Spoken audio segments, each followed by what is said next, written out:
Salut à tous, vous connaissez les parapluies? Parce que cette semaine, on va parler d'Umbrella Academy. In October 1989, 43 women around the world gave birth. None of these women had been pregnant when the day first began. How much do you want for it? I have adopted 6 children, gifted with abilities far beyond the ordinary. I give you the Umbrella Academy. Umbrella Academy est une série Netflix originale adaptée d'un comics. Le comics est scénarisé par Gerard Way, que vous connaissez peut-être comme l'un des fondateurs du groupe My Chemical Romance, et il est dessiné par Gabriel Bá. La série est elle développée par Steve Blackman.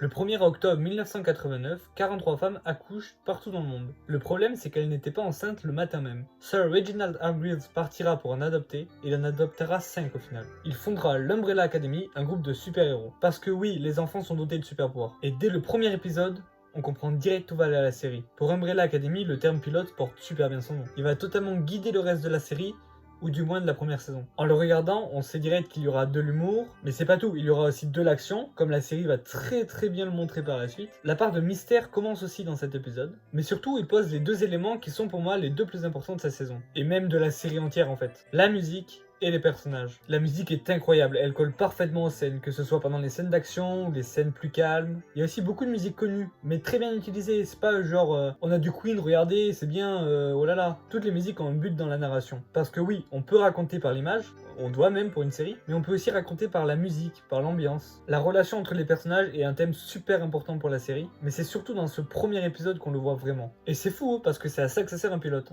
Mais combien de fois vous avez regardé une série et vous avez dit non mais t'arrêtes pas au premier épisode, c'est après que ça devient bien. Eh bien pas là. Avec ce premier épisode on comprend où va aller la série, quel thème elle va aborder, la famille, enfin plutôt l'absence de celle-ci. Enfin la solitude en fait. En fait tous les personnages de cette série souffrent de solitude. Par exemple Vanya, depuis qu'elle est toute petite elle est rejetée parce qu'elle a pas de pouvoir. Et du coup disons que son père lui porte pas vraiment d'intention. Oui alors vous allez très vite le comprendre, Reginald c'est pas vraiment un bon père. Luther lui il est resté 4 ans sur la lune tout seul. Donc en termes de solitude ça se pose là quoi. Enfin bref je vais pas rentrer plus dans les détails ici parce qu'on est en zone safe donc sans spoiler. Mais du coup du fait de cette solitude et du fait qu'ils n'ont pas vraiment eu beaucoup de chance dans la vie, au début ils ont tous un caractère de merde. Et puis on apprend à mieux les connaître, mieux les comprendre. Eux ils évoluent. Mais ça on va plus en parler dans la zone spoiler.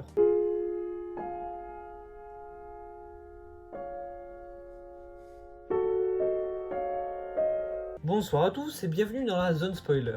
Si vous êtes ici, c'est que vous avez vu la saison 1. Rassurez-vous, je ne vais pas spoiler la saison 2 ici. Donc déjà, je trouve le personnage de Léonard très réussi. Il y a un effet miroir très intéressant avec l'Umbrella Academy, dans le sens où lui aussi il est seul, lui aussi a un père de merde, sauf que lui il a mal tourné. Il a aussi un peu le syndrome de syndrome en fait. À la base c'est juste un fan, mais il a été rejeté par ses idoles et du coup il veut juste se venger. Il y a des moments très touchants entre les personnages de l'Umbrella Academy, comme quand Luther et Allison dansent, ou à peu près toutes les scènes entre Klaus et Diego. Les méchants ont un design qui peut déranger, visuel de BD oblige, mais moi je les trouve très classe et surtout flippants. Le concept de Ben, je le trouve incroyable. Le fait qu'il soit mort, mais que du coup Klaus peut quand même le voir vu que c'est son pouvoir. Et en plus ça rend le duo Klaus et Ben très attachant. Par contre j'ai quand même une question, c'est comment il est mort.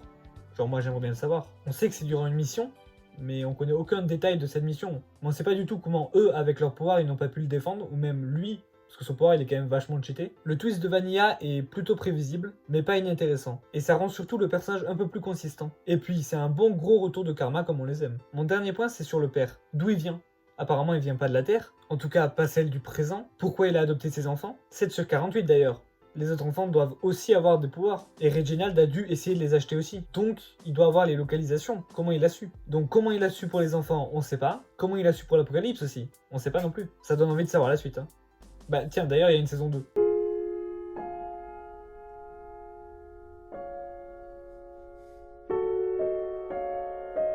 Alors, c'est bien une zone sans spoiler, mais je vous déconseille de rester ici si vous voulez vraiment rien savoir. Bon alors déjà, juste, quel plaisir de revoir ces personnages. Moi, j'ai vu la saison 1 à la sortie. Donc si je me souviens bien, septembre 2018. Donc ça fait longtemps que j'attends la suite. Ce que j'aime beaucoup dans cette saison 2, c'est que c'est une vraie saison 2.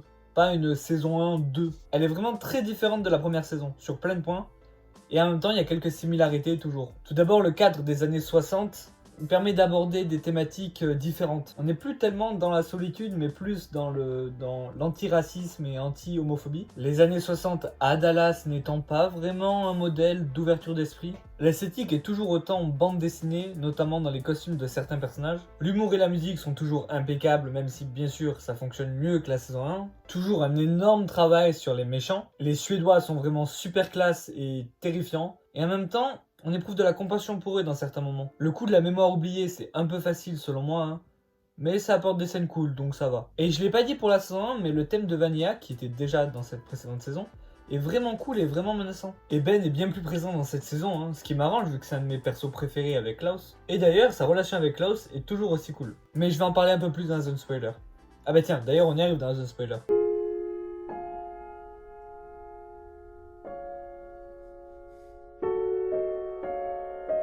Bon alors, je vais commencer avec Ben. Déjà, on sait toujours pas comment il est mort, donc déjà là ça me saoule. Peut-être qu'on le saura dans la saison 3. Hein. Sa dernière scène avec Vanilla est bien sûr vraiment touchante, hein. Normal, je vais pas vous le réexpliquer. Mais là encore, comment ça marche ? Est-ce qu'il est parti pour de bon ? Est-ce que Klaus peut quand même le rappeler ? C'est juste qu'il est plus là H24 ? Pour moi, il est parti pour de bon. Mais au fond, j'espère pas. Hein. En plus, j'aurais bien aimé voir sa réaction au final de la saison. D'ailleurs, parlons de ce final.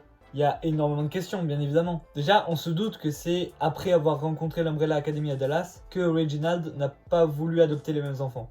En même temps, on peut le comprendre vu comment s'est passée la petite réunion à Dallas. Mais déjà, on sait pas comment il a su que c'était ces bébés-là qu'il fallait pas adopter. Et ensuite, pourquoi il en a quand même adopté ?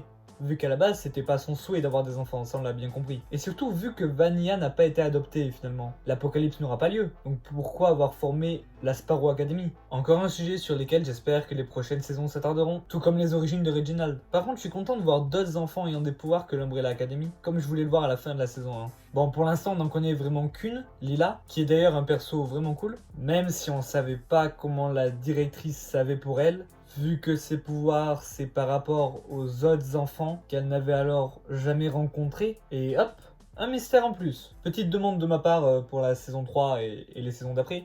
Revoir le Suédois, ça serait vraiment cool. La saison 2 adapte le tome 2 de la BD. Et apparemment, vu le titre du tome 4, la saison 3 va adapter le tome 4. Donc soit ils ont inversé le tome 3 et le tome 4 pour des raisons scénaristiques, soit ils ont regroupé le tome 3 et le tome 4 pour des raisons scénaristiques là aussi. En tout cas, sachez qu'il est censé y avoir 8 tomes, et que pour l'instant il n'y en a que 3 de parus, mais que par contre la série, selon Steve Blackman, son créateur, ne contiendra pas 8 saisons, et il sait à peu près où va aller la BD. Ça se voit que Netflix veut en faire une des grandes séries de la plateforme. Et vaut mieux, vu que la Casa des Papel va finir, Dark c'est fini, et Stranger Things va pas tarder. En plus, ils peuvent étendre l'univers avec des spin-offs comme ils veulent le faire avec leur série The Witcher. Avec 43 enfants avec des pouvoirs, y a de quoi faire. Hein. En plus, pour la BD, il va y avoir un spin-off sur Klaus avant la saison 1. Donc pourquoi pas l'adapter ?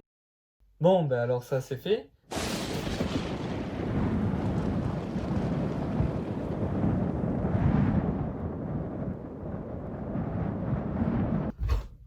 Quoi ? C'est toi que la vache aille ? Quoi ? Ah putain !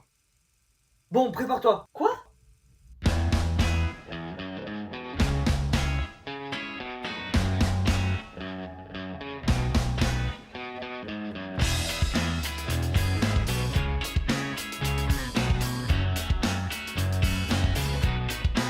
You used to get it in your fishnets, now you only get it in your night dress. Discarded all the naughty nights for niceness, landed in a very common crisis. Everything's in order in a black hole, nothing seems to pity is the past though.